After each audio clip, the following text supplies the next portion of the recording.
আসসালামু আলাইকুম। আজ আমি উপস্থিত বেগুন কই মাছ দিয়ে সুস্বাদু তরকারি রেসিপি নিয়ে। এই তরকারি খেতে খুবই সুস্বাদু হয়। আপনারা অনেকেই রাঁধতে পারেন, আবার অনেকেই পারেন না। যারা পারেন না তারা এই ভিডিও A to Z দেখলে তারাও রান্না করতে পারবেন। আমি এখানে 6 পিস কই মাছ নিয়েছি। মাছগুলো আমি কেটে ভালোভাবে ধুয়ে নিয়েছি, আর মাছের মাঝখান থেকে আমি একটু কেচে দিয়েছি যাতে মাছের ভিতর মশলা ঢুকে।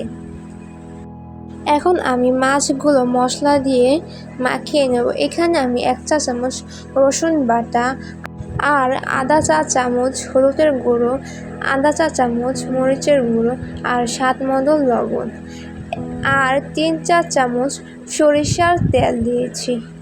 সরিষার তেল দিলে মাছের ফ্লেভারটা খুবই ভালো আসে। এখন আমি মশলা আর মাছ ভালোভাবে মাখিয়ে নিব। এপিট ওপিট করে ভালোভাবে মাখিয়ে নিব যাতে মশলাগুলো সব জায়গায় মিশে যায়। মাছগুলো মশলা দিয়ে মাখানো হয়ে গেছে। এখন আমি মাছগুলো একপাশে রেখে দিব। আর এদিকে আমি 2টি বেগুন ধুয়ে নিয়েছি। এখন বেগুনের 2 পাশ থেকে আমি কেটে নিব। এখন মাঝখান থেকে কেটে নিয়ে এটি আমি আবার মাঝখানের অর্ধেকটু কেটে নেব। আমি এইভাবে এটি কেটেছি, আপনারা চাইলে অন্যভাবেও ডিজাইন করে কাটতে পারেন। এখন আমার কাটা হয়ে গেছে। এখন আমি একটি বাটিতে উঠিয়ে ফেলবো। এখানে আমি স্বাদ মতো লবণ, আধা চা চামচ হলুদের গুঁড়ো, আধা চা চামচ মরিচের গুঁড়ো, আর 3 চা চামচের মতো সরিষার তেল। এখন আমি ভালোভাবে বেগুনগুলো মশলা দিয়ে মাখিয়ে নেব। মাখানো হয়ে গেছে, একপাশে রেখে দেব।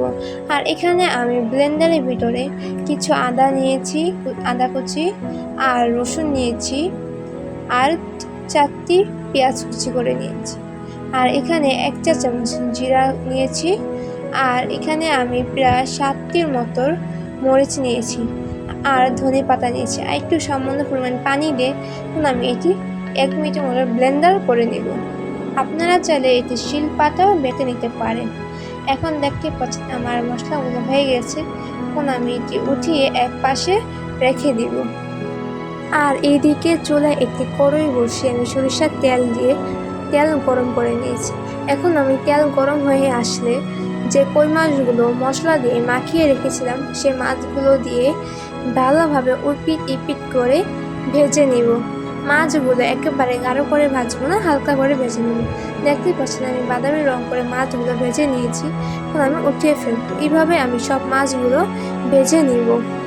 একই তেলের ভিতর আমি বেগুনগুলো ভেজে নিব। বেগুন হালকা করে ভেজে নিলে বেগুনের স্বাদটা খুব ভালো আসে। আমার বেগুনগুলো ভাজা হয়ে গেছে, এখন উঠিয়ে ফেলবো। দেখতে পাচ্ছেন আমি একবারে গাঢ় করে ভাজি নাই। আর এখানে আমি আরও একটু সরিষার তেল দিয়েছি, আর এখানে আমি কিছু পেঁয়াজ কুচি দিয়েছি। পেঁয়াজ কুচিগুলো আমি ভালোভাবে হালকাভাবে ভেজে নিব। পেঁয়াজগুলো হালকা ভাজা হয়ে আসলে যে মশলাগুলো আমি ব্লেন্ডার করে রেখেছিলাম সেই মশলা দিয়ে 1 মিনিটের মতো ভেজে নেব এই তেলের উপর। 1 মিনিট ভাজা হয়ে আসলে এখানে আমি 1 চা চামচ হলুদের গুঁড়ো, স্বাদ মতো লবণ, আর 1 চা চামচ মরিচের গুঁড়ো দিয়ে দিব। আর এখানে আমি সামান্য পরিমাণ পানি দিয়েছি। এখন আমি মশলাগুলো ভালোভাবে ভেজে নিব। মশলাগুলো একটু সময় নিয়ে কষ্ট করে ভেজে নেবেন, তাহলে এর স্বাদটা দ্বিগুণ বেড়ে যায়। আর মশলাটা খেয়াল করবেন যাতে মশলাগুলোর কাঁচা গন্ধ না থাকে। ভালো করে একটু ভেজে নেবেন। দেখতে পাচ্ছেন আর মশলাগুলো ভাজা হয়ে গেছে, মশলা থেকে তেলও ছেড়ে দিয়েছে। আমি প্রায় 3 মিনিটের মতো মশলাগুলো ভেজে নিয়েছি।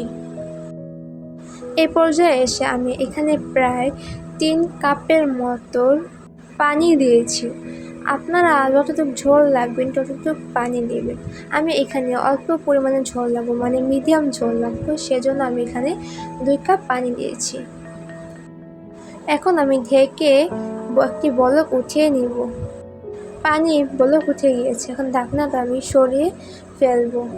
এ পর্যায়ে এসে আমি যে বেগুনগুলো ভেজে রেখেছিলাম সেই বেগুনগুলো দিয়ে দিব, আর যে কই মাছগুলো ভেজে রেখেছিলাম সেই মাছগুলো দিয়ে দিব।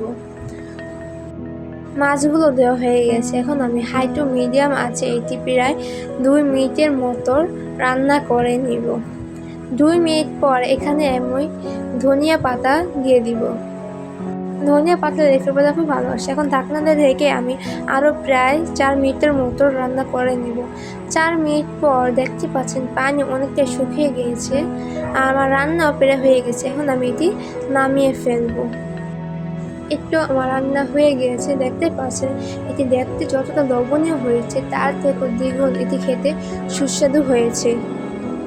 আর আপনারা বাসায় এভাবে একবার ট্রাই করে দেখতে পারেন, এটি খেতে খুবই সুস্বাদু হবে আর বাসার সবাই খেয়ে আপনার প্রশংসা করবে।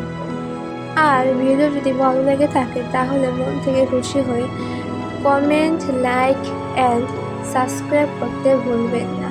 তাহলে আজ এ পর্যন্তই। নেক্সট ভিডিওতে আপনাদের সাথে আবারও দেখা হবে। ভালো থাকবেন ও সুস্থ থাকবেন। সাবস্ক্রাইব অ্যান্ড লাইক করে যাবেন। আল্লাহ হাফেজ।